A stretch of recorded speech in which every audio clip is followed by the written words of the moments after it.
আসসালামু আলাইকুম। শত কষ্টের মাঝেও মুখে হাসি নিয়ে বেঁচে আছি। কখনো নিজের সাথে অভিনয় করে, কখনো পরিবারের সবার সাথে অভিনয় করে, বুকের ভেতর অজস্র কষ্ট লুকিয়ে রেখে মিথ্যে মুখে হাসি নিয়ে ঘুরে বেড়াই। আমার প্রিয় আপু ভাইয়ারা সবাই কেমন আছেন? আশা করি আল্লাহর রহমতে ভালো আছেন, সুস্থ আছেন। আজকে আরেকটি নতুন ব্লগ ভিডিও শেয়ার করব।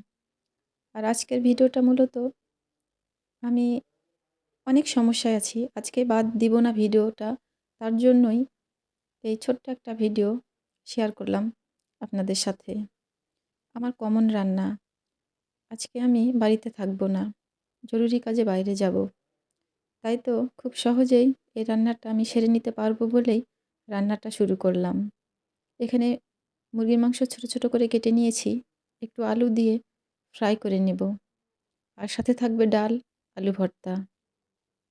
এই রান্নাটা আমার কাছে খুব সহজ। আর এই রান্নাটা যদি আমি করে যেতে পারি, তাহলে জুবাইর বাড়িতে একা থাকবে, ও খেয়েও শান্তি পাবে।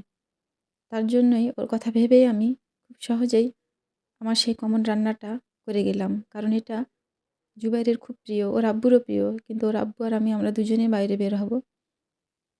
সে কারণেই শুধু জুবাইরের জন্য রান্না করে রেখে যাচ্ছি। আর আমার প্রিয় আপু ভাইয়ারা, আমি আমার পরিবার আমরা সবাই অনেক, অনেক, অনেক সমস্যায় আছি। আমি আল্লাহর কাছে দোয়া করছি, চেষ্টা করছি। আপনারা সবাই আমার জন্য, আমার পরিবারের জন্য দোয়া করবেন। আল্লাহ যেন আমাদের এই সমস্যার খুব ভালো একটা সমাধান দেয়। আমরা পরিবারের সবাই মিলে একসাথে যেন খুব ভালো থাকতে পারি। তো আমি এই যে রান্নাবান্না শেষ করে নিয়েছি, নিয়ে আমি এখন বাইরে বের হয়ে গেলাম। কোথায় যাব জানি না, কিন্তু যেতে হবে। মানে উদ্দেশ্যবিহীন বের হয়েছি।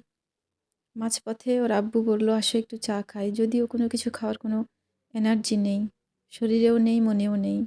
তারপরেও বসে দুজন মিলে একটু চা খেলাম আর একটু ভিডিও করে নিলাম। শুধু আজকের ভিডিওটা আপলোড দিব এই জন্যই।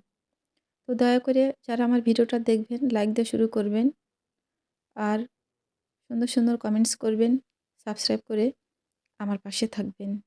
সবাই ভালো থাকবেন, সুস্থ থাকবেন। আল্লাহ হাফেজ।